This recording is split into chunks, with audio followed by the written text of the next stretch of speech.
et bienvenue dans Fais-moi une place. Dans ce podcast, je donne la parole à des personnes qui ont décidé un jour de répondre à un appel, à une envie, à un élan créatif ou artistique, alors que ce n'était pas du tout la direction qu'elles avaient prise jusque-là. Et ils ou elles ont fait une place à leur âme d'artiste, souvent de façon singulière. Je m'appelle Sylvie Horry et au travers de ce podcast, je cherche à comprendre quel est le cheminement interne qui mène à suivre cet élan jusqu'à parfois complètement changer de vie. En parallèle, je commence à chanter au piano chez moi, parfois fenêtre ouverte. Et truc de fou, un voisin m'entend chanter. Et en fait, je me rends compte là, derrière le micro, que je suis hyper... que je me suis jamais sentie aussi bien que là. C'est la première fois que je me suis sentie écoutée, en fait. Et après, tout le monde m'a dit, beaucoup de personnes m'ont dit, mais elle est incroyable, cette musique, vraiment, elle est géniale et tout. T'as une super belle voix. Et je me suis sentie validée, en fait, pour, pas pour la première fois, mais la première fois où je me disais, ok, c'est bon, là, je crois que j'ai un truc à faire, quoi. Nos chemins se sont croisés il y a une dizaine d'années dans une école de commerce. Anso était étudiante et moi intervenante. Aux dernières nouvelles, elle faisait du marketing digital. Et puis un jour, hasard des réseaux sociaux, je découvre qu'elle a non seulement décidé de quitter son travail pour se lancer dans la musique, mais qu'elle a déjà sorti un premier single et un premier clip. Ce jour-là, je découvre alors Colette, l'artiste qu'elle est désormais. Quand elle m'a raconté son histoire le jour de l'interview, je suis allée de surprise en surprise. Ce qui m'a probablement le plus frappée, c'est comment l'appel de la musique a rattrapé Colette et comment elle a eu le courage de l'écouter. Il est des évidences qu'on ne voit pas. Elle le dit plusieurs fois, je ne savais pas que j'étais une artiste. Il faut de nombreux miroirs tendus pour découvrir ses propres talents, sa singularité et se rendre à l'évidence. Colette nous les raconte, ces miroirs, ces personnes qui apparaissent au bon moment, ces hasards qui n'en sont pas, ces moments magiques et hors du temps qui transforment une vie. On a ri et pleuré, Colette en racontant son histoire, moi en écoutant sa chanson. Car oui, je ne vous ai pas dit, j'ai été extrêmement privilégiée puisque pour le podcast, elle a eu la gentillesse d'interpréter son morceau « Ma Bastille ». Je suis sortie de cette interview émue et un peu chamboulée. Beaucoup de choses avaient résonné en moi. Je me suis sentie incroyablement chanceuse d'avoir vécu ce moment et aujourd'hui, je suis très heureuse de le partager avec vous. Je vous souhaite une très bonne écoute. Bonjour Anne-Sophie. Bonjour Sylvie. Merci de me recevoir avec chez toi. Plaisir. C'est trop cool, on est très bien ici. Alors pour démarrer, est-ce que tu peux te présenter en quelques mots ? Moi c'est Anne-Sophie, aka Colette, comme on m'appelle maintenant pour mon nom d'artiste. Et j'ai 29 ans et j'ai tout quitté, j'ai quitté mon boulot dans le marketing digital pour lancer mon projet de musique. Ce qui est un projet à temps complet. Ok. Donc aujourd'hui tu es musicienne et on en parlait avant l'interview. La dernière fois qu'on s'est vu, c'était 2015, 2000... quand j'étais là en école de commerce. Voilà, t'étais étudiante, ouais. Et là je te retrouve, t'es musicienne. Entre-temps, je sais que t'as fait du marketing digital. Il s'en est passé des trucs. Que s'est-il passé? J'ai fait mon école de commerce pendant 5 ans, voire 6 ans je crois, parce que j'avais fait une année de césure où j'avais pu faire des stages pendant 1 an. Et après j'ai commencé mon travail, ces stages m'ont vraiment amenée vers le marketing digital. Ok. Parce que j'ai eu des expériences dans différentes boîtes qui tournaient autour de ça et ça me plaisait, franchement ça me plaisait bien. J'aimais bien, ça me stimulait intellectuellement, j'apprenais beaucoup de choses, etc.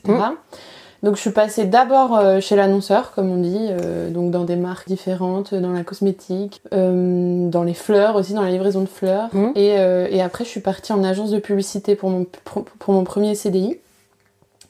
Et là, ça a été le début d'un métier qui m'a de moins en moins plu, entre guillemets. Je suis restée pourtant 2 ans et demi en agence de pub, parce qu'en fait j'apprenais quand même pas mal de choses et l'ambiance y était sympa. Mais c'est vrai qu'au bout de 2 mois, je savais qu'il fallait que je parte et je suis restée 2 ans et demi. Donc j'ai pas perdu de temps, non, parce que j'ai appris plein de choses et ça m'a beaucoup structurée dans mon esprit et dans ma façon de travailler. Ouais. Mais je savais que je voulais pas faire ça en fait. Et comment tu savais ? Qu'est-ce qui te disait que t'étais pas au bon endroit ? Je sais pas, c'était trop technique en fait. Il y avait plus assez de créatifs, alors que quand j'étais chez l'annonceur, j'avais plus de créatifs. J'avais plus cette partie-là où je devais réfléchir à comment gérer les campagnes et tout. Là, moi, en agence de pub, je répondais aux besoins de mes clients sur la partie technique pure, sur la mise en place de campagnes marketing sur Facebook, Google, etc. le reporting, enfin voilà, tout ça. Et en fait, c'était intéressant intellectuellement, mais je sentais qu'il fallait pas que je sois là. Je sais pas comment expliquer mieux, mais pour autant, je suis restée parce qu'en fait, c'était dans un... Je sais pas, et je me disais, je peux pas partir au bout de 3 mois, ça va faire une sorte de trou sur mon CV, un truc qui est pas cohérent, donc voilà, je suis restée. Et puis il y a eu plein de choses dans la boîte qui étaient sympas, donc en fait, de fil en aiguille, on y reste, les collègues étaient sympas, l'ambiance était sympa, il y avait des soirées cool, enfin voilà. Et puis on s'habitue à notre vie. Et au final, je suis partie à un moment où j'ai trouvé un nouveau boulot de nouveau chez l'annonceur, où là je suis partie dans la joaillerie, chez Gemio, qui est une marque de joaillerie française. Et c'était super. Et en parallèle de ça, en fait, c'est là où a émergé le besoin artistique. Enfin, c'est avant d'arriver chez Gemio. J'ai fait un petit burn-out quand même. Enfin, c'est pas un burn-out, c'était état d'anxiété généralisé. J'ai quand même été arrêtée 3 semaines quand j'étais en agence de pub. C'était en août 2020, je crois. Et là, je me suis dit, ok, il y a un truc qui va pas dans ma vie. Je suis pas très heureuse. Malheureusement, j'avais perdu ma sœur 4 mois avant. Donc, je pense que ça a été ma sœur est décédée de manière assez brutale. Le décès de ma sœur a été, je pense, l'événement clé pour moi commencer à gamberger de manière inconsciente. Je m'en suis pas rendu compte.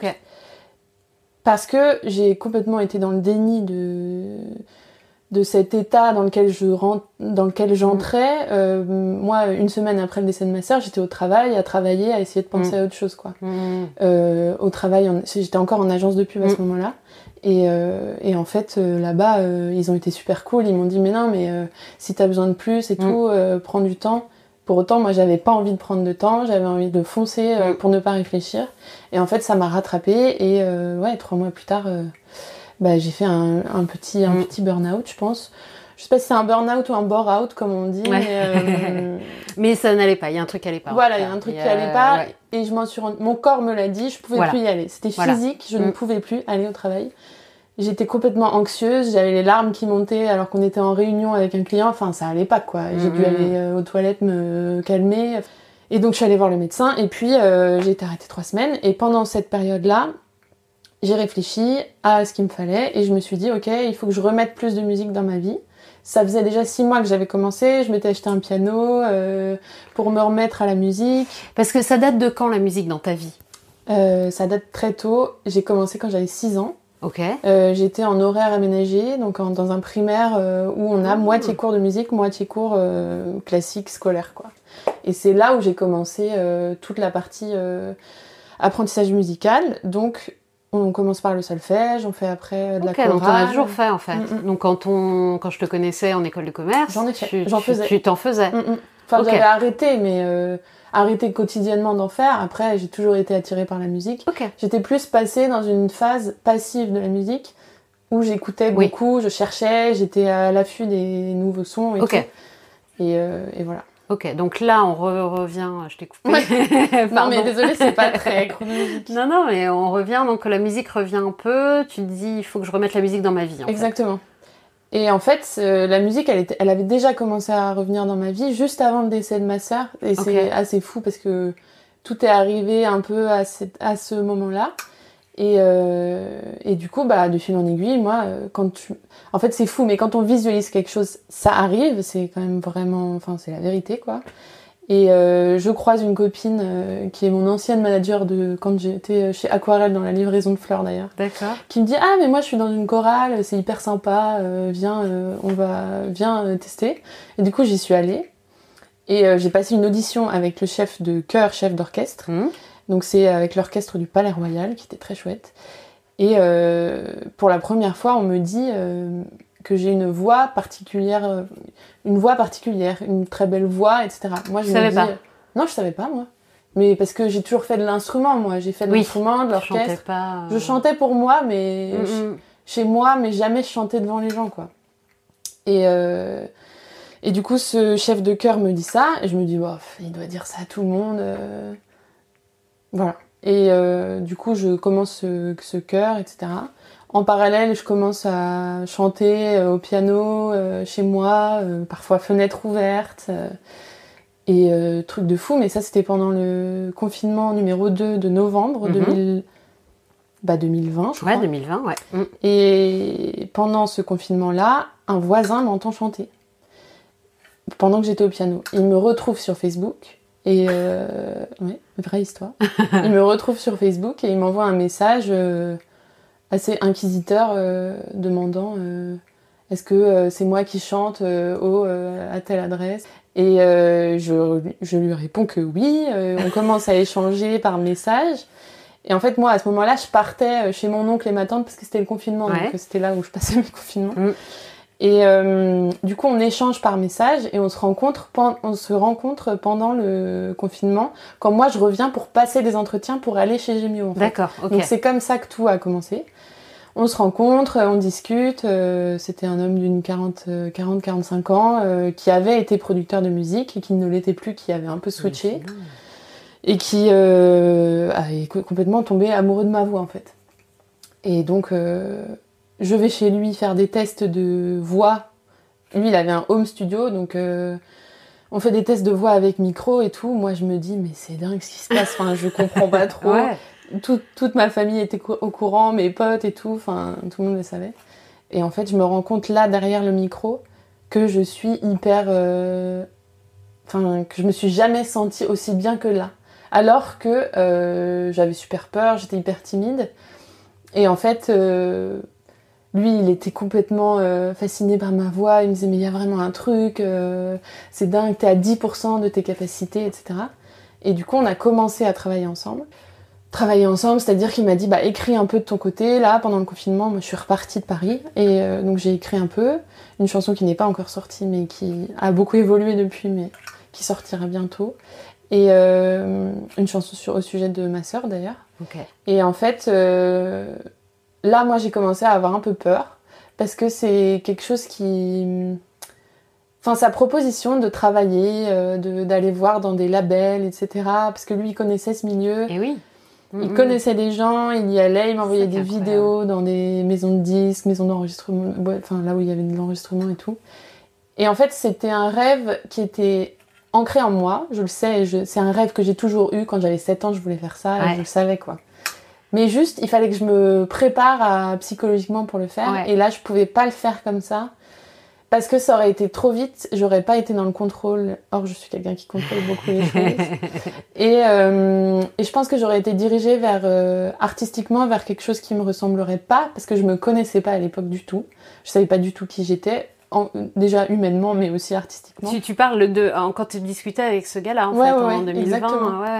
D'accord. Et en fait, là, moi, du coup, j'avais le nouveau boulot chez Gemio qui commençait à se mettre en place et tout.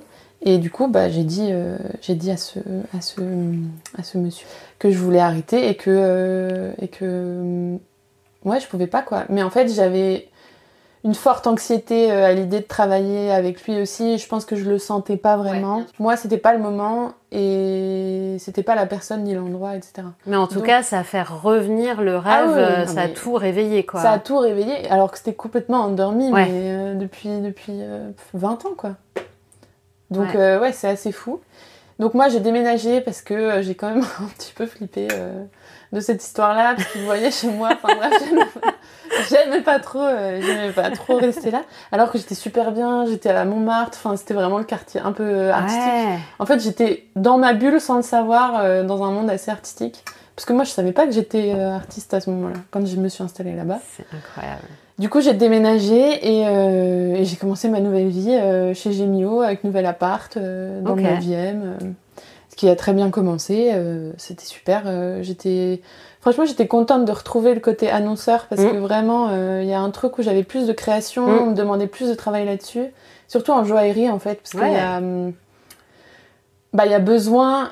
L'essentiel de ce marché-là, c'est vraiment de voir le produit, parce qu'en fait, c'est comme ça qu'on donne envie aux gens, mine de rien, de l'acheter. Donc, il y avait un truc... Et donc, il y avait vraiment un truc créatif qui me plaisait beaucoup. Et ensuite, je travaillais avec Pauline Legnaud, qui a donc aussi un podcast. Le podcast de Pauline Legnaud, qui s'appelle maintenant.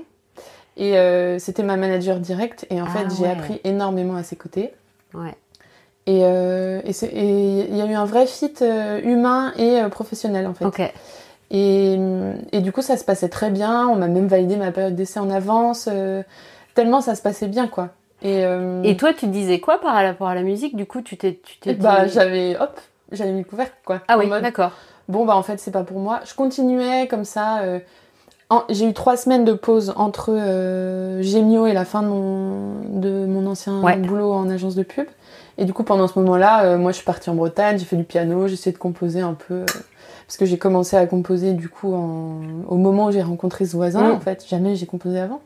Et du coup, là, je commençais à m'y mettre un peu, mais je le faisais juste pour moi, en fait. Je me disais, je peux pas le faire professionnellement, ça me va pas, ça me rend trop anxieuse, en fait. Donc, je mets la soupape. Et du coup, chez Gemio, ça restait dans ma tête quand même. C'est-à-dire que je passais quand même beaucoup de temps à regarder les artistes qui sortaient, à écouter de la musique, à faire des playlists. Donc, je repartais dans ce truc-là que j'avais un peu eu en école de commerce. Et je me dis, bon, il y a quand même un truc qui m'attire vraiment, quoi. Et Pauline Legnaud se rend compte qu'il y a un truc qui me plaît. Enfin, qu'il y a quelque chose qui me retient d'être complètement heureuse chez Gemio. Et on en parle pendant ma review de mi-année. Comment elle s'en est rendue compte? Je sais pas, elle a senti... Elle est très observatrice, je pense. Ouais, donc elle a senti que t'étais pas complètement alignée, en fait. Elle a senti que j'étais pas complètement... complètement heureuse ou complètement épanouie, complètement il y avait un truc. Moi-même, en fait. Je pense qu'elle sentait que j'étais pas moi-même. Et du coup, on en a parlé et elle est très forte. Oui. Elle est très forte pour faire parler les gens.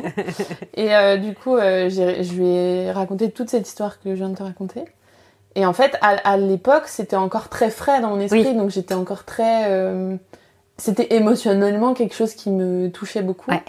Et elle me dit, ok, merci de m'avoir partagé ça. Au moins, je sais que un jour, potentiellement, tu pourras partir dans la musique. Mais on continue comme ça. En tout cas, ça se passe bien, continuons, quoi. Et je lui ai dit, oui, très bien, on continue comme ça. Et après, 2 mois plus tard, j'ai eu une période où j'ai eu beaucoup de travail et où son mari, qui est donc le cofondateur de Gemio, a beaucoup travaillé avec moi. Et où ça a été une période assez challengeante, où j'ai beaucoup appris d'ailleurs. Il a pas mal remis en question mon travail, remis en question, posé des questions sur ce que je faisais, etc. Challengé, quoi. Et du coup, je me suis recentrée sur le sujet. Et en fait, ça m'a beaucoup mis je me suis beaucoup mis la pression. C'est pas il s'appelle Sharif. C'est pas Sharif qui m'a tant mis la pression, mais c'est plus moi qui ai voulu répondre à ses attentes. C'est quelqu'un qui est assez impressionnant, enfin moi qui m'impressionnait beaucoup dans le travail en tout cas. Et donc j'ai répondu à toutes ces demandes-là et essayé de recentrer le travail que je faisais. Et en fait, là, moi je me suis rendu compte que je pouvais plus supporter, entre guillemets, de me mettre une telle pression. Et donc j'ai fait un point avec Pauline que j'ai demandé 1 heure avant de faire ce point-là. Et je voulais juste lui dire, je ressens beaucoup de pression dans cette nouvelle organisation dans laquelle on travaille, etc. Moi, je voulais pas lui dire que j'allais partir, etc. Et en fait, de fil en aiguille dans la discussion, j'arrive à la fin de ce point où je lui dis, mais en fait... la vérité, c'est que j'ai toujours la tête un peu dans la musique et un peu chez Gemio. Et je sais pas quoi choisir, quoi. Et elle m'a dit, ok, t'as 4 jours pour... je te laisse 4 jours jusqu'à lundi. On était jeudi, je crois. Je te laisse 4 jours pour décider si tu restes chez Gemio, si t'es à 100%. Si tu mets toute ton énergie pour Gemio ou pas. Ou si tu vas essayer de lancer ce projet. Moi, je savais très bien que j'allais dire que j'allais partir, quoi. Enfin, que j'allais essayer de lancer ce projet. Je lui dis, ok, je réfléchis. J'annonce à mes parents le dimanche, donc juste la veille de mon départ, que je vais partir, que voilà. Parce que je me suis dit, quand même, je vais essayer de tenir au courant les gens au cas où je fais n'importe quoi. Et tes parents, ils ont dit quoi? Mes parents... mon père m'a dit, je m'y attendais. Okay. Donc je pense que tu dois le faire. Je m'y attendais, je le sentais venir, des choses comme ça. C'est chouette.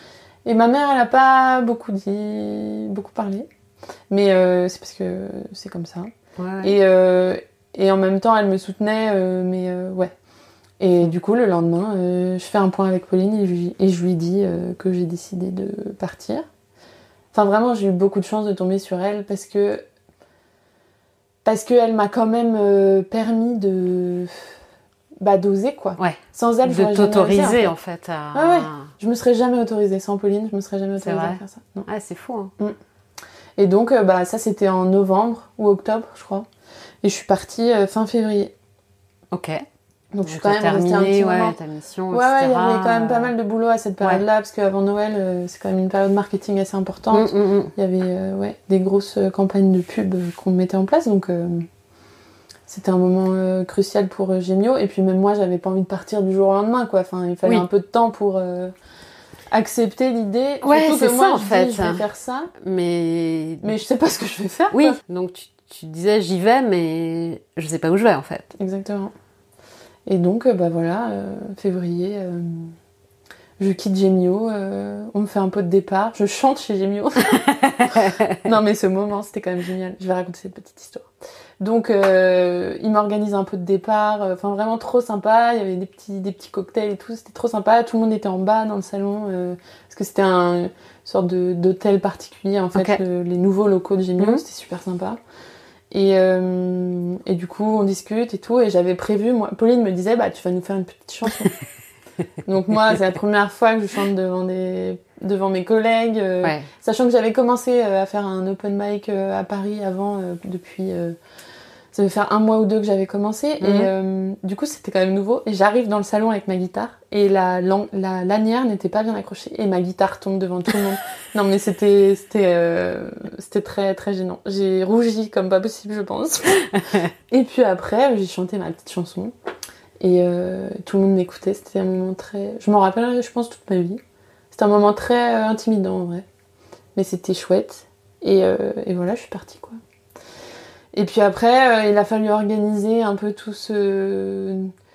En fait, c'est plus la vie perso qui a changé dans un premier temps davantage que la vie pro, dans le sens où moi, avec cette rupture conventionnelle, je me suis dit, en fait, je peux pas garder d'appart à Paris. Je vais peut-être faire un petit break chez mes parents. Donc, je suis rentrée chez mes parents en région parisienne. Et pendant 1 mois, je me suis laissée tranquille. Et puis après, j'ai commencé à chercher à développer mon compte Instagram que je venais de créer sur les bons conseils de Pauline je commençais à faire des vidéos, mais j'avais du mal à le faire. Je me jugeais beaucoup dans tout ce que je créais. Et en vrai, ça a été une phase très... de développement personnel, je pense. Ou d'analyse très intérieure de... mais qu'est-ce que je fais en fait Pourquoi je suis là Mais pourquoi j'ai lâché mon taf Qu'est-ce que je vais faire J'en sais rien, je sais pas par où aller, je sais même pas quoi raconter. C'était inconfortable. Ouais, c'était assez inconfortable. Moi, les séances de psy, ça faisait un petit moment que j'avais commencé. Pile au moment où ma sœur est décédée, j'avais commencé. Mais le pire, c'est que ça, c'est arrivé juste avant en fait. Donc ça s'est transformé en thérapie de deuil et après... Et après, je suis passée sur la thérapie personnelle, mais 1 an et demi après, en fait, après ce sujet-là. Et donc là, c'était vraiment le moment où j'ai fait une grosse introspection. Où toutes les semaines, j'avais mon rendez-vous de psy. C'était ça qui me guidait vachement dans mon quotidien. Et en fait, ça a été une source d'inspiration quand même assez forte, dans le sens où il y a pas mal de chansons qui ne sont pas encore sorties d'ailleurs, qui sont sorties à ce moment-là, de ma tête, je veux dire. Ouais, que t'as composé, que t'as écrite. Que j'ai composé et écrite là. Et du coup, voilà un peu ce qui s'est passé. Mais en même temps, je me sentais pas légitime, j'étais un peu perdue, je connaissais pas grand monde. Dans le milieu de la musique, même personne en fait, je connaissais personne, ouais. Et je savais pas par où commencer. Donc, par quel bout prendre le truc, quoi. Voilà, c'est ça. Et en même temps, j'avais des soucis de santé à régler, donc j'ai réglé ces soucis de santé plus physiques, je me suis fait opérer, etc. Et voilà, et en fait, ma cousine m'envoie un jour un lien sur Facebook, je crois. Tiens, il y a une semaine de résidence dans tel endroit, résidence musicale, entre femmes, au fil 7, ça s'appelle. Et en fait, j'ai été prise à ce truc-là. Assez improbable, parce qu'en fait, je connaissais ni d'Ève ni d'Adam ce truc-là. Et c'était quoi, une audition parler de ton projet? Non, j'avais juste rempli un questionnaire le dernier jour de la date limite et j'ai été prise, quoi. Moi, je suis arrivée, je disais, je fais des covers sur Instagram. J'ai jamais dit que je composais. Je je suis arrivée toujours dans ce truc où je me sentais pas légitime, où je croyais pas que j'étais déjà une artiste. Enfin, moi, j'étais apprentie. Enfin, je le suis toujours un peu dans ma tête, mais bref, j'étais apprentie artiste pour moi. Et donc, cette semaine-là, ça a été assez incroyable, ça a été assez révélateur pour moi, en tout cas, parce que ils m'ont donné la légitimité, en fait. Parce que j'ai chanté une de mes chansons. Par leur regard, en fait, par leur retour, regard, ouais. En fait, il y a un moment qui s'est passé. Donc, toute la semaine, on a eu des ateliers autour de la professionnalisation dans le milieu de la musique. Pour les femmes en particulier, parce que c'est donc c'était un milieu vraiment... c'était très spécifique et hyper adapté à moi. Parfait en fait. Pour ton cas, Ouais, tout à Incroyable. fait. Et où on adressait tous les problèmes que je ressens... Enfin, toutes les difficultés que je ressentais dans mon développement d'artiste, quoi. Du style la légitimité dont je parle depuis tout à l'heure, ou des styles sur les violences sexistes dans le milieu de la musique, aussi comment se démarquer en tant qu'artiste indépendant. Y avait des intervenants qui venaient nous parler de leur expérience dans la musique, notamment une bassiste hyper connue qui est venue nous parler de son parcours, donc c'était hyper inspirant. On avait vu un documentaire sur justement ce sujet des femmes dans l'industrie de la musique. Et puis on était une dizaine ou 8 femmes ensemble pendant une semaine, presque tout frais payé, où on était en résidence et où on faisait de la musique, et puis il y avait un concert à la fin. Enfin, c'était génial, quoi. Et on a fait notamment un soir une sorte de jam, comme on dit, où chacun joue un peu comme il veut, quand il veut. Et à un moment, on s'est dit, chacun fait des compos, parce qu'on s'était pas vraiment entendu depuis le début, ça faisait 2-3 jours qu'on était là. Et donc, moi, je me suis mise à la guitare et j'ai sorti mon téléphone avec le texte de ma Bastille qui venait de sortir Enfin, que je venais de finir, en fait, le mois d'avant. J'avais même pas finalisé la musique, je savais pas si je voulais la chanter en anglais ou en français, donc c'était un joyeux mélange de tout ça. Je regardais mon téléphone, je scrollais sur le téléphone en même temps que de chanter à la guitare, c'était assez gênant. Et en fait, ça a été un moment hyper, je sais pas, un peu magique, où tout le monde s'est tu. Et où moi je chantais, j'étais un peu accompagnée, il y avait plusieurs instruments sur la scène, et on était entre nous, donc il y avait vraiment pas grand monde. Et tout le monde s'est tu, et je me suis retrouvée à chanter un peu toute seule. Et ouais, c'était un moment hors du temps, où c'est la première fois qu'on m'a écoutée comme ça. Ah ça y est, pourquoi j'ai des petites larmes qui montent comme d'hab. Attends, c'est hyper émouvant, c'est normal. Ouais, mais je suis un peu émotive. Je bois un peu d'eau. Ouais, tu peux. Et ouais, c'est la première fois que je me suis sentie écoutée, en fait.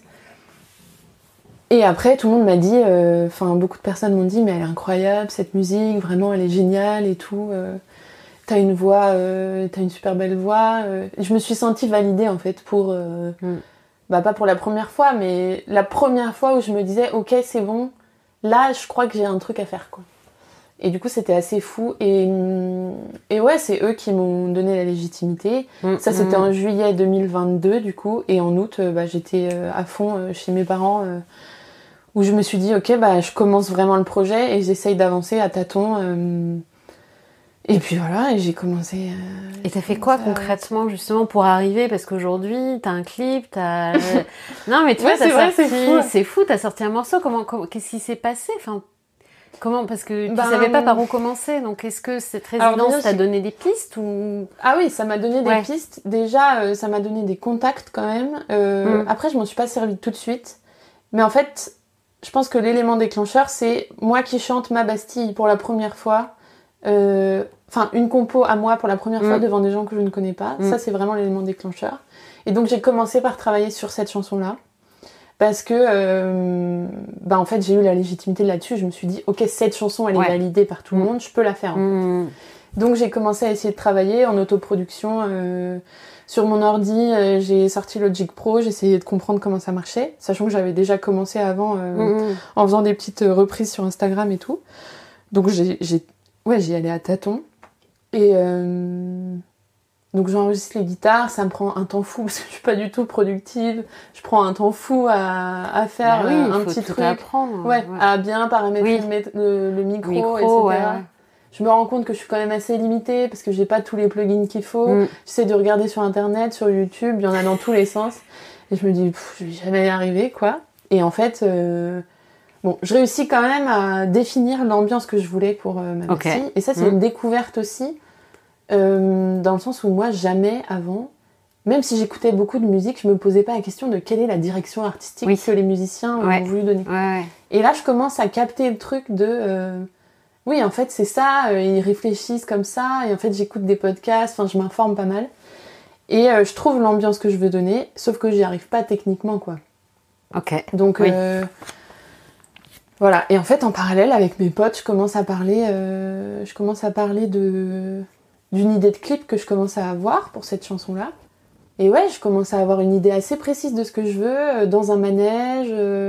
J'aimerais bien que ce soit dans un manège, manège d'équitation, sans chevaux forcément, avec des rideaux, voilà. Et du coup, j'ai 2 amies qui sont décoratrices. Et dans ce groupe-là, on est 5 filles. Et il y en a une autre qui a bossé dans le ciné. Donc en fait, une autre qui est chef de projet qui était avec moi en école de commerce. Et du coup, tout ça fait qu'on lance un truc on sait pas trop où ça va aller, quoi.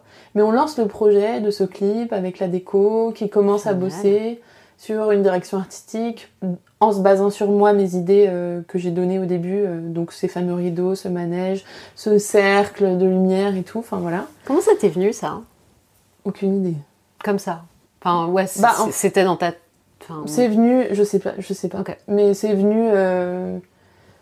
Je pense que c'est venu dans la création au moment où en août j'étais toute seule et je commençais à essayer de trouver une direction artistique pour la chanson et où je travaillais quand même pas mal sur la guitare et tout. Les images se sont...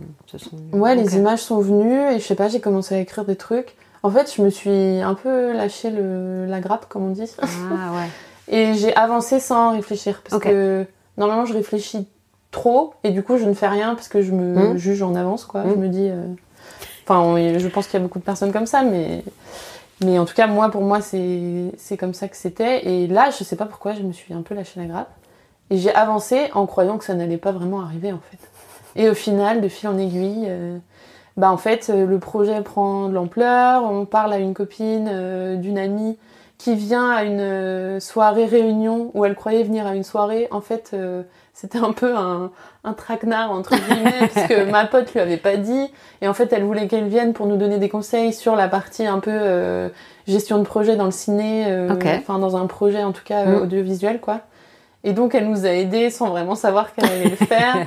Enfin, je me rappelle encore, on était dans le sous-sol de la boutique où ma pote travaillait. Enfin, on avançait comme ça sans trop réfléchir. Et puis à partir de là, en fait, tout a été un peu décoincé, notamment sur la musique, parce que donc cette fille qui s'appelle Valence me parle du fait que son copain que je connaissais, avec qui j'avais passé des soirées 5 ans avant, était ingé son et que je pouvais échanger avec lui. Donc en fait, là, tout commençait à découler. Donc ce mec me met en contact avec Julien qui est aussi ingé son, qui vient de monter sa boîte de production avec son cousin Mathieu. Donc je les rencontre après avoir passé un coup de fil et là on commence à travailler ensemble en fait sur ma Bastille dans le but de produire ma chanson. Donc ce que j'arrivais pas à faire techniquement toute seule en fait, parce que pas assez de connaissances et peut-être parce que c'est un métier. Oui, c'est un métier surtout, et avancer toute seule comme ça sur tous ces sujets-là alors que j'y connais rien, au bout d'un moment, faut arrêter de croire qu'on peut... En fait, on a besoin de s'entourer de gens, et ça, c'est quelque chose que j'ai beaucoup appris dans ce projet, en tout cas depuis le début, c'est qu'on va beaucoup plus loin à plusieurs, quoi. Enfin, tout seul, on va vite, mais on va plus loin à plusieurs. Donc, on a commencé à bosser avec Julien. Franchement... C'était un assez bon fit musical, quoi, où il comprenait très bien ce que je voulais. Il a amené ma Bastille vers quelque chose que je voulais vraiment. Lui, il a son groupe de rock à côté qui s'appelle Télégraphe. Donc, il a aussi ses idées artistiques. Donc, en fait, ça a fait un doux mélange de nos propres influences. Il m'a dit, t'arrives avec une liste d'influences, de ce que tu veux trouver. Donc moi j'ai fait ça et j'avais vraiment une idée en tête de quelque chose qui soit un peu explosif à la fin et complètement doux au début. Et c'est complètement ce vers quoi on est arrivé. Et ça a été un sacré parcours, ça, parce que déjà de s'autoriser à chanter en studio, c'est quelque chose. Donc en fait les premières voix je les ai enregistrées chez moi et pas en studio. J'arrivais pas. Ça t'impressionnait? C'est pas... J'arrivais pas à être moi-même, en fait, devant Julien, encore, quand je chantais. D'accord. Mais parce que ça faisait quoi? Ça faisait 1 mois et demi qu'on se connaissait, on avait fini la production et on voulait passer à la voix.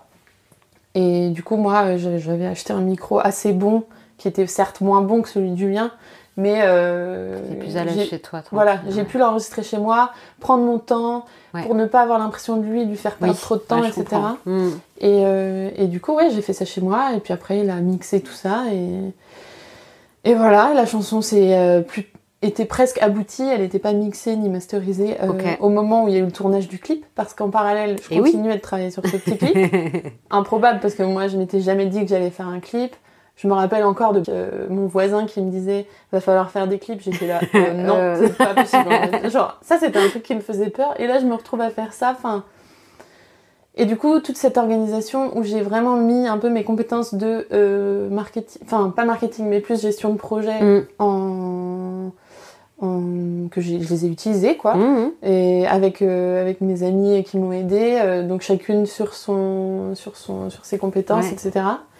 Et de fil en aiguille, en fait, on se dit, bon, il nous faut quand même quelqu'un à la caméra, je pense. Oui, du coup. Parce qu'au début, on voulait faire un truc à l'iPhone, rapide. Ouais. Enfin, moi, au début, je m'imaginais être avec ma guitare, tranquille, au milieu du manège, sans lumière. Voilà. Enfin, on allait faire quelque chose de simple, quoi. Et en fait, j'appelle ma cousine qui est en école de ciné, en fac de ciné. Et en 2e année, je crois. L'année dernière, elle était en 2e année. Et je lui dis, est-ce que t'as envie de bosser avec moi sur ce projet-là ? Elle me dit ouais, carrément, mais pas toute seule. Donc, elle ramène son copain qui vient travailler avec nous sur le projet. Et en fait, le truc prend pas un engouement, mais prend de l'ampleur, en fait. Le truc prend une ampleur assez dingue, dans le sens où on commence à chercher des vraies caméras. Moi, j'y connaissais rien. Hein. Des vraies caméras, des vraies lumières, je sais pas, on commençait à parler découpage technique. Moi, je disais, c'est quoi un découpage technique? On parlait de la régie, j'étais là, c'est quoi la régie? Enfin, tous ces trucs de production que je connaissais pas, quoi. Et en fait, moi, je me suis retrouvée là-dedans à me dire, mais en fait, c'est génial de faire ça. Et en plus, on était plusieurs, j'étais avec mes potes, enfin... C'était trop bien, quoi. Il y en avait une qui m'aidait sur le dossier de production, Lucie, Astrid qui m'aidait sur la gestion de projet, et sans elle, voilà, j'aurais jamais réussi à organiser tout ça. Ma pote Annabelle qui nous a prêté la maison, le manège à côté de sa maison parce que c'est à sa mère qui a un cottage et tout. Enfin, si je cite tout le monde, on en a pour 1000 ans. Mais... on était une équipe de 15 personnes, du coup. Génial. Et en fait, de fil en aiguille, il y a une styliste qui s'est ramenée sur le projet.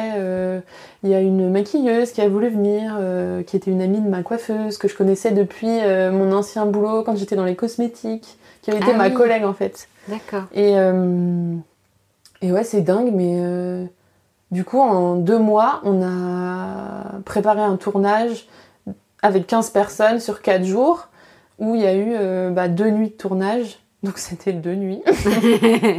Je m'en rappelle encore. Et c'était super cool, c'était une sacrée expérience. Et puis il y a aussi eu des personnes que j'avais rencontrées dans le cadre de ma résidence, ma semaine de résidence à Fil 7, qui sont venues sur le projet. Une pour la mise en scène, pour m'aider, moi, à faire un peu quelque chose qui ressemble à quelque chose, quoi. Parce qu'en fait, moi, j'ai jamais fait de cours de théâtre, jamais fait d'acting. Enfin, c'est quand même quelque chose, aussi, derrière la caméra. Ah bah oui, complètement. Puis quand je pense au clip, oui. Il y a de la mise en scène, Voilà, il y a de la mise en scène. C'est pas complètement moi, mais il y a une partie de moi. En tout cas, il y a... Bref, c'est un premier clip et il n'est pas non plus parfait, mais... ouais, mais il est chouette. Ah, bon, merci. Ah non, franchement, franchement, il est chouette. La chanson est chouette. Du coup, voilà. T'as le morceau, t'as le clip. Bah, le clip, non, je l'ai pas encore, hein, parce que après, il y a 1000 étapes, il y a le montage. Le morceau commence à être fini. Après, il y a la phase de mix qui prend du temps. Il y a la phase de mastering qui prend du temps. Où on fait des petits détails, genre... non, mais cette guitare-là, je crois que là, elle est pas assez forte. Là, il y a un kick, il devrait être plus fort et tout. Et tout ça, je découvre, en fait. Et moi, je m'éclate dans tout ça. J'apprends vachement de choses. Tous les jours, j'apprends. Ensuite, j'utilise ma créativité que je n'avais jamais utilisée jusqu'alors parce que je savais pas que j'étais artiste, quoi. Et je découvre ça à quoi? J'avais quel âge quand je découvre ça? 26 ans. Et là, je le mets en place quand j'ai... tout prend forme quand j'ai 29 ans, quoi. Donc ça a quand même mis un peu de temps, ouais. Mais donc, ce clip arrive, sort en juin. Et entre le moment où j'ai tourné, donc en février, soit 1 an après avoir quitté mon travail, et le moment où je l'ai sorti, il y a quand même eu tout un travail de réflexion, de direction artistique en dehors de la musique, c'est-à-dire sur qui est Colette, à quoi elle ressemble, qu'est-ce qu'elle veut dégager, quelles sont ses valeurs. Un peu la partie marketing slash... mais ça c'est intéressant. C'est plateforme de marque un peu, quoi. Complètement, ouais. C'est pourquoi Colette, pourquoi pas Anne-Sophie,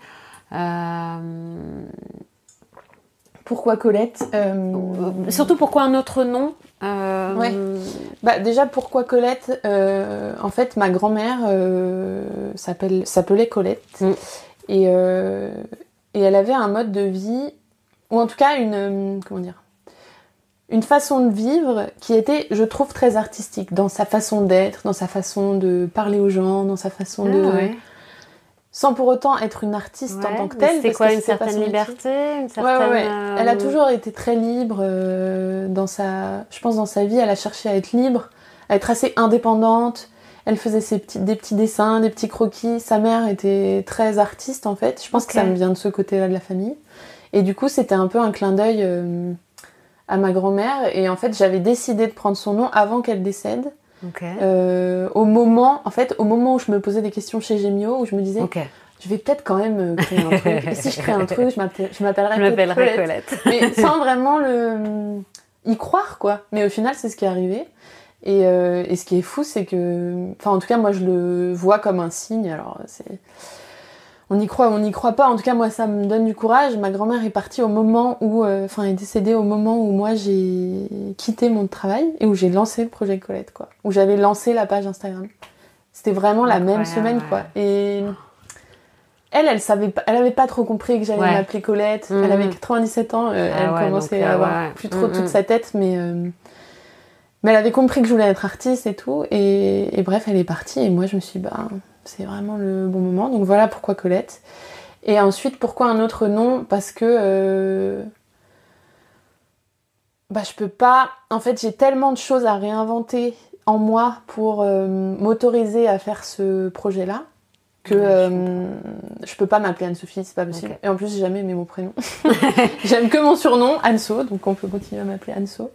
Mais ouais, du coup voilà pourquoi. Je pense que ça m'aide à aussi m'émanciper de plein de barrières dans lesquelles que je me mettais avant, quoi. Je me mettais beaucoup de barrières dans ma vie, je m'autorisais peu de choses, quoi. T'es émue en disant ça ou... Non. Non, mais c'est... Non, mais moi j'ai des larmes faciles, hein. Ouais, mais comme si tu renaissais, c'est une autre... Carrément. T'es une autre personne, en fait. Tu peux pas garder ce prénom. Je peux plus être... En tout cas, je peux plus être la version que j'étais avant, quoi. Ouais. Et du coup, je suis retournée chez mes parents pendant longtemps, 1 an et demi. Là, je viens de partir, donc je suis trop contente.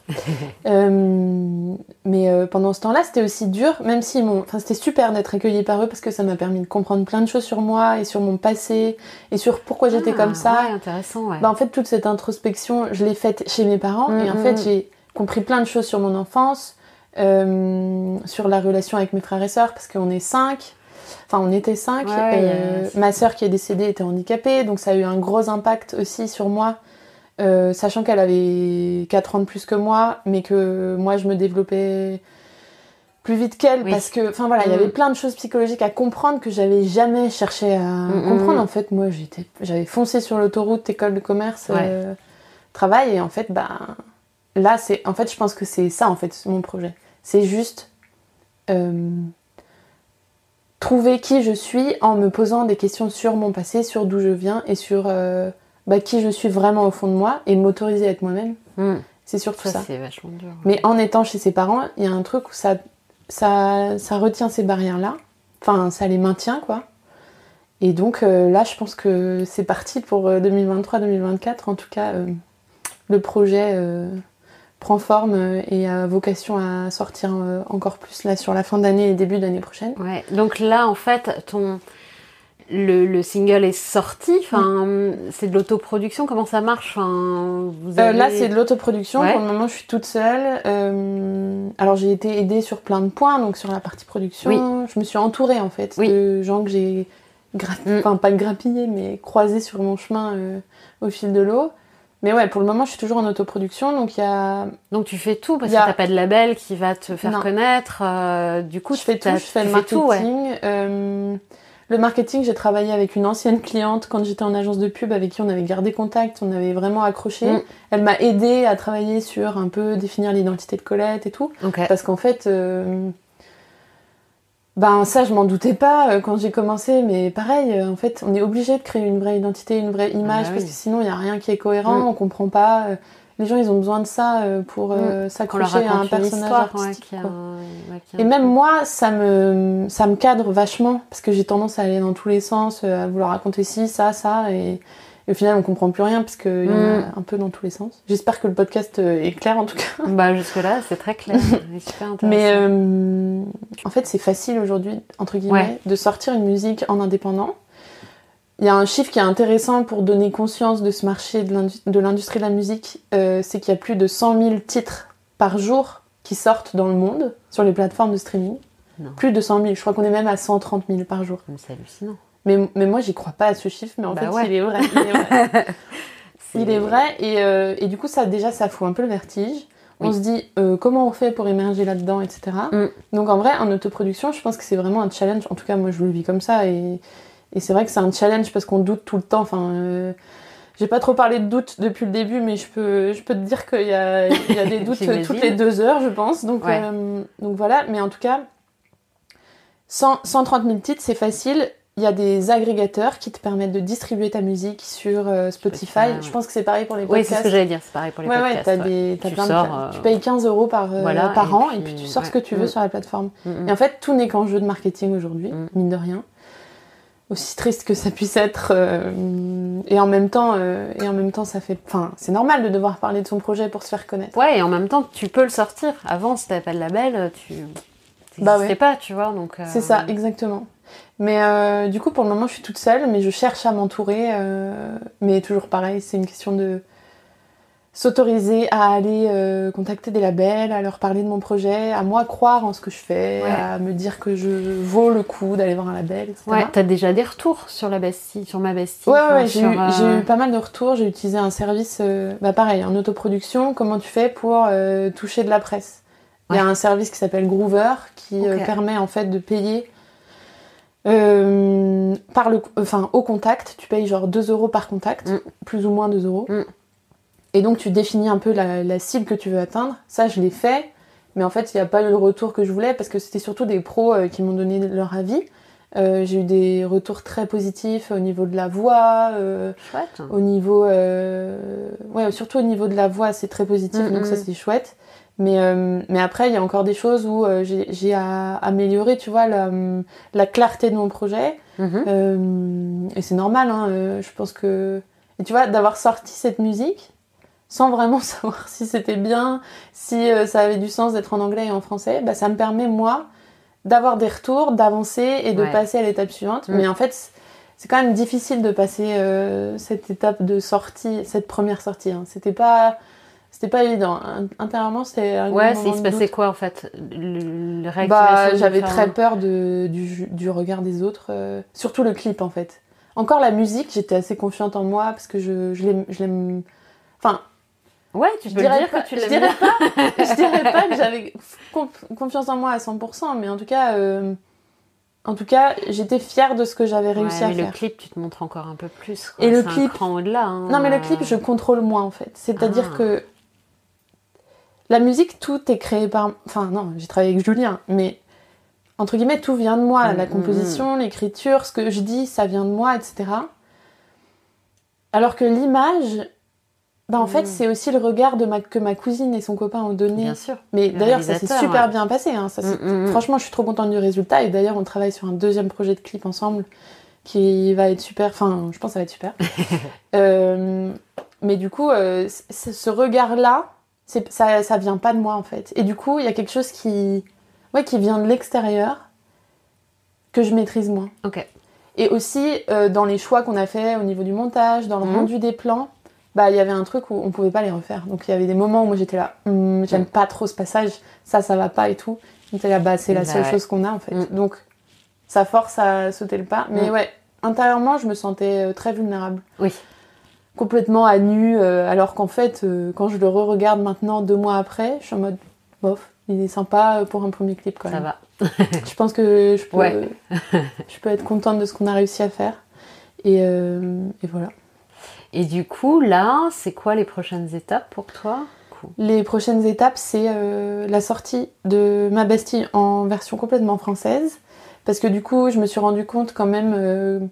même si j'adore la version anglais et français, parce que les couplets sont en anglais, le refrain est en français, il y a un truc où c'est moins accessible que ce que je voudrais. Parce que, ça crée une distance en fait. Et surtout, ça change un peu d'univers. Ça, c'est des retours de professionnels que j'ai eus. Des retours très bienveillants, etc., que j'ai pris en compte parce que, en fait, j'étais d'accord. Ouais. Mais il fallait que je teste. Parce qu'on me l'avait déjà dit. Julien m'avait dit, t'es sûre de l'anglais, français ? Oui, j'y tiens. Mais du coup, il y a ça, donc je vais essayer de faire le plus de marketing possible autour de ça, mais ça prend du temps et de l'énergie.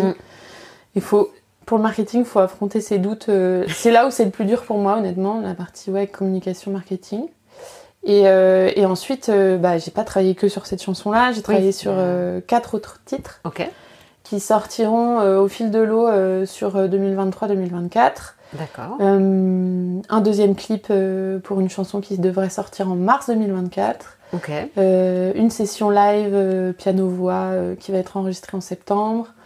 Et puis tout ça aura vocation à être complètement sorti d'ici avril 2024. Et en parallèle, je me remets à travailler sur le live. Enfin, je commence à travailler sur le live que j'avais complètement mis de côté, un peu par peur, j'avoue. Et ça, c'est chouette. Je participe à un concert le 14 septembre avec une amie, donc ça va me remettre un peu les pieds dedans. C'est la chose qui me fait le plus peur, le live, et en même temps qui m'attire le plus. La première fois que j'ai chanté devant des gens à un open mic, j'ai eu un truc qui s'est passé donc en moi, c'est fou quoi. T'as hâte de retrouver J'ai hâte de retrouver ça, mais en même temps j'ai très peur et je ne fais que éviter ça depuis un an. Mais là c'est le moment et donc je commence à travailler. Je travaille je travaille assez instinctivement en fait. Je répète comme ça sans trop réfléchir et voilà. Et puis tout ça va sortir. Je vais essayer de trouver d'autres partenaires pour essayer de répandre un peu plus le projet et soit un label, soit... on va voir, ça va se faire au fil des rencontres, en fait. J'essaye de pas... c'est ce qui est dans ton projet, en tout cas, de tout ce qui s'est passé, ça s'est fait au fur et à mesure des rencontres, en fait. Les gens sont arrivés... pour moi, c'est un vrai signe que tu es sur le bon chemin, tu vois. Je trouve, tu vois, quand les choses arrivent d'elles-mêmes et tout, Elles arrivent pas d'elles-mêmes non plus, hein. Non, mais je dis pas que t'as rien fait, mais je veux dire, tu vois, ta cousine qui t'envoie ce lien... Tu vois, il y a des trucs assez fous qui arrivent. Alors évidemment, c'est parce que t'as tout mis en place pour y aller, mais je trouve qu'il y a des trucs incroyables qui arrivent et ça n'arriverait pas si t'étais pas... je sais pas. Au fond de moi, j'y crois vraiment. Après, je crois vraiment au fait que je dois faire ça. Après, c'est plus les doutes sur mon image, plus sur... C'est vrai ? En fait, ce qui est le plus difficile... Pour moi, c'est d'accepter l'idée que des gens peuvent s'intéresser à mon projet, en fait. Ou à ce que je fais artistiquement. Mais ça vient et c'est... à nouveau, c'est dingue, hein, c'est des vrais fautes. C'est marrant parce que tout à l'heure, c'est quand t'as dit... pour la première fois, on m'a écouté. C'est là que t'as eu les larmes aux yeux. Et là, il y a vraiment un truc, on dirait, avec le fait qu'on puisse s'intéresser à toi, à ce que tu fais, à ce qui sort de tes tripes, quoi. Ouais, sûrement. Peut-être qu'on change de sujet. En fait, je pense que tout ça, c'est juste... tout ce projet, je le fais pas tant... moi, la notoriété, ça m'attire pas. C'est plutôt quelque chose qui me fait... je fais pas ça pour être connue, quoi. Et c'est pas du tout mon objectif. Et puis, si je switch complètement de projet, tu vois, que je reste dans la musique, mais que, je sais pas, je me retrouve en label à faire du marketing, ça m'ira aussi, en fait. Le seul but de ce projet-là, c'est de m'autoriser à être moi-même. Genre, c'est juste ça. je vois pas d'autres objectifs en fait. Et m'autoriser à être moi-même vis-à-vis des autres, mais vis-à-vis du regard que je pense que les autres ont de moi. Alors que je pense que je réfléchis beaucoup trop. Ça, Pauline Léniaud me l'avait dit. Elle m'avait dit, Anne-Sophie, tu réfléchis trop. Mais ouais, du coup, j'essaye de passer à l'action le plus souvent possible. Ouais, mais c'est un beau projet. Enfin, en tout cas, il me sort de ma Bastille. Bah oui. De quoi t'es particulièrement fière ?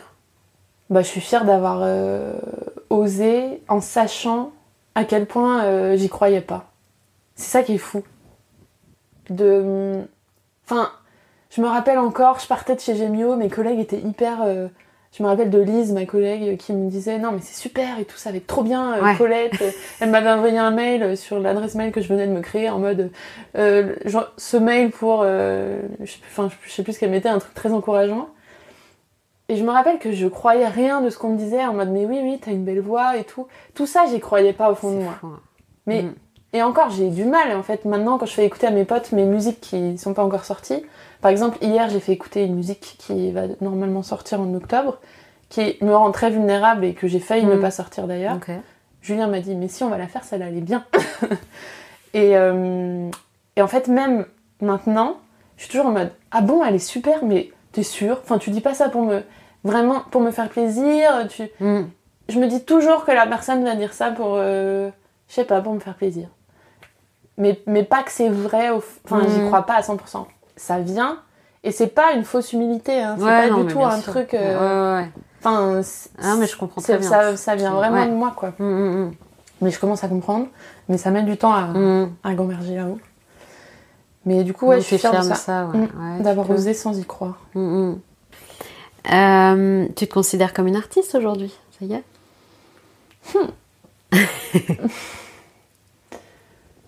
La réponse ne peut pas être oui. Ça peut pas être un oui noir sur blanc. Parce que j'ai encore plein de choses à faire pour me sentir artiste. C'est-à-dire... en fait, moi, je pense que je me sentirai artiste quand je pourrai en vivre. C'est-à-dire que moi, là, j'ai la chance d'avoir une rupture conventionnelle. Donc d'avoir 100% de mon temps. Ou presque pour faire ça. Je continue de faire un peu de missions en freelance en marketing pour justement pour me faire un peu de sous et garder la main. Je pense que quand je réussirai à en faire mon métier, parce qu'un métier en fait, c'est quelque chose qui te rémunère, là je me sentirai artiste. Aujourd'hui c'est pas le cas parce que je suis encore en train de le développer et je sais pas encore si je vais y arriver. À développer tout ce que j'ai déjà créé. Mes 5 chansons sont prêtes. Il y a un autre clip qui est en cours, etc. Mais de là à réussir à émerger dans cet océan d'artistes, c'est... Ouais, j'ai encore un peu de travail avant de me considérer artiste. Mais dans mon quotidien, je pense que en fait, au fond de moi, je me sens artiste. Mais pas aux yeux des autres, je sais pas pourquoi. Mais dans mon esprit, et ça se rapproche de moi et de la version que je suis vraiment. Mais je ne le savais pas du tout il y a 2 ans. C'est ça qui est incroyable. Je trouve ça incroyable, Alors que j'ai fait de la musique et tout, toute ma vie, mais c'était toujours un hobby, quoi.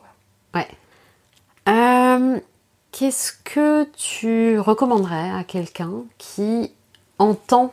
Tu sais, mon podcast s'appelle « Fais-moi une place ». Oui. Donc, quelqu'un qui entend cette petite voix créative, artistique, lui hurler « Mais fais-moi de la place !» Qu'est-ce que tu dirais à quelqu'un qui entend ça ? Je dirais qu'il faut pas l'étouffer. Ou en tout cas, il faut pas l'étouffer pour toujours. On n'est pas obligé de l'écouter tout de suite parce que c'est quand même quelque chose qui est assez violent. En tout cas, pour moi, ça a été assez violent, entre guillemets, même si ça a été progressif. Franchement, j'ai pas compris, quoi. Moi, j'avais jamais prévu d'être artiste, quoi. Je suis plutôt quelqu'un d'assez réservé. Sauf avec mes amis ou quand je me sens bien. Oui, mais en tout cas, c'est l'image que j'avais de toi. Hein, de quelqu'un... Ouais, c'est réservé. Ok. Voilà. Du coup, je suis quelqu'un d'assez réservé.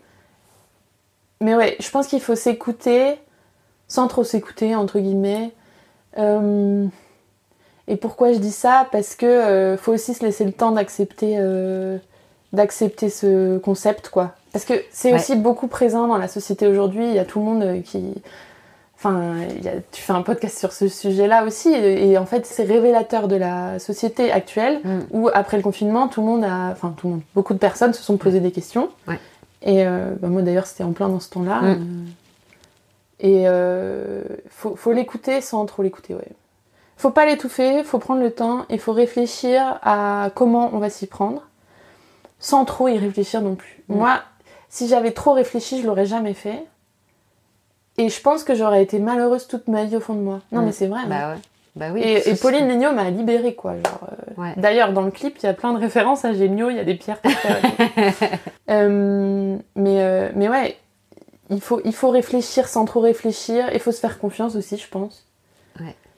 Mais quand on s'est jamais fait confiance, c'est dur aussi. Et donc, quelque chose qui est important pour moi, c'est d'écouter les gens qui t'entourent, qui te disent des choses. Parce que moi, toute ma vie, jamais dans ma vie avant, j'écoutais ce qu'on me disait, quand c'était positif, du moins. Ouais, tu croyais pas. Ouais, j'y croyais pas. Je sais pas d'où ça vient, ça, mais manque d'estime de moi assez fou, quoi. Et en fait, il faut faire confiance aux gens. C'est une question de confiance envers les autres et envers soi-même aussi. Et si les gens te disent « mais t'as du talent là-dedans », il faut pas leur dire « non, c'est faux, n'importe quoi, il y a des gens qui sont meilleurs que moi ». Oui, certes, mais en fait... Faut les croire. Faut déjà les croire. Et ensuite travailler pour... faut beaucoup travailler pour réussir à faire émerger ce talent. Et si l'objectif est de le faire émerger aux yeux des autres, pour soi et pour en vivre, il faut beaucoup travailler. Là, j'ai jamais autant travaillé de ma vie. J'ai découvert le travail cette année. Qu'est-ce qu'on peut te souhaiter pour la suite ? De trouver ma place, tiens. De trouver ma place. Peu importe si c'est en tant qu'artiste sur le devant de la scène, si ça l'est pas. En tout cas, déjà d'aboutir à mon projet, parce que je pense que c'est un truc qui va réussir à faire ça va m'apporter beaucoup de confiance en moi. Et ensuite, trouver ma place dans ma vie, quoi. Ouais, où t'es toi-même. Et me sentir bien, et m'autoriser avec moi. Bon, je te le souhaite. Merci. En conclusion, tu m'as proposé, je suis très chanceuse, d'interpréter Ma Bastille. J'avais oublié. Pas moi. Est-ce que tu peux dire quelques mots de cette chanson ? Ce qu'elle raconte, parce qu'elle est quand même très en lien avec tout ce que tu viens de dire. Oui. Et Ma Bastille, c'est une chanson qui raconte cette idée de sortir de sa zone de confort, en fait. De prendre conscience... Déjà, de prendre conscience qu'on n'est pas bien, c'est un premier point. Parce que c'est pas évident de savoir qu'on va Non, parce que déjà, on peut être dans le déni complètement. Ah oui. Ouais. Et je l'ai été longtemps. Moi aussi, avec ça. Ouais, ça parle à beaucoup de gens, ce point-là. Donc déjà, de sortir de ça. Enfin, de savoir qu'on est comme ça. Et ensuite, de s'autoriser à en sortir. Et de pas croire que ça va être la fête tous les jours que de s'autoriser ça. Parce que il y a une différence entre le mythe et la réalité. Moi, le mythe de ce que j'avais dans ma tête il y a 1 an et demi, il est loin de la réalité. Et c'est pas négatif, en fait. C'est au contraire... au moins, j'ai les pieds sur terre, quoi. Je suis pas dans un rêve. Et donc, Ma Bastille, ça raconte ça ? Ça raconte ça, ouais. Et ça raconte de sortir de s'autoriser à sortir de sa Bastille, en fait, de sa prison dorée. Parce que, en fait, moi, qui est notre prison à nous, en fait. Ouais. Soit sa prison intérieure, un truc qui est confortable, où on se... Ouais, la cage horaire. Ouais, voilà, c'est ça. Soit, moi, dans mon boulot, en fait, je gagnais bien ma vie. C'était facile, entre guillemets, matériellement, quoi. Logistiquement, c'était facile. Mais sortir de cette prison dorée qui, en fait, nous enferme et nous limite beaucoup dans ce qu'on peut dévoiler et révéler et découvrir sur soi, je pense. C'est une très belle conclusion. Non, c'est vrai. Ouais. Donc, je t'écoute quand tu veux.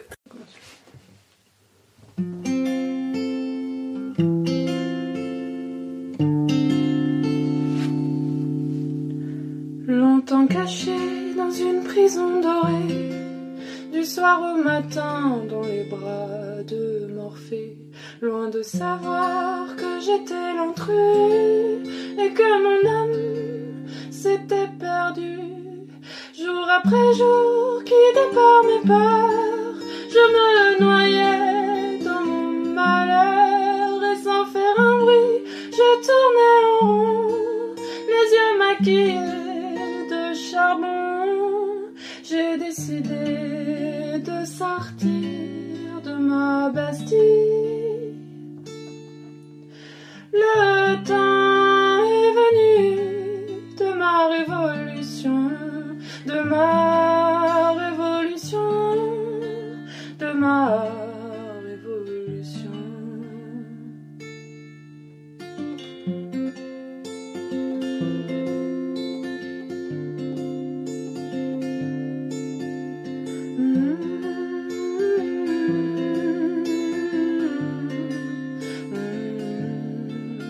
Libérez-moi de toutes ces chaînes, je veux découvrir ce qui coule dans mes veines, malgré les tempêtes qui vont s'acharner.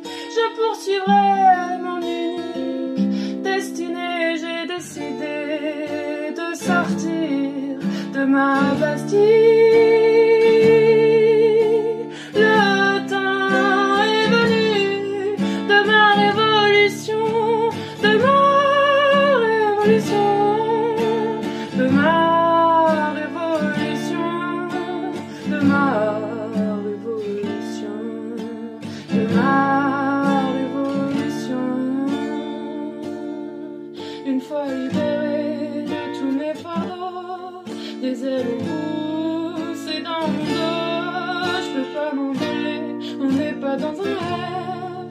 J'attends que mon cœur un jour s'élève. J'ai décidé de sortir de ma Bastille. Le temps est venu de ma révolution, de ma révolution, de ma révolution, de ma révolution, de ma révolution.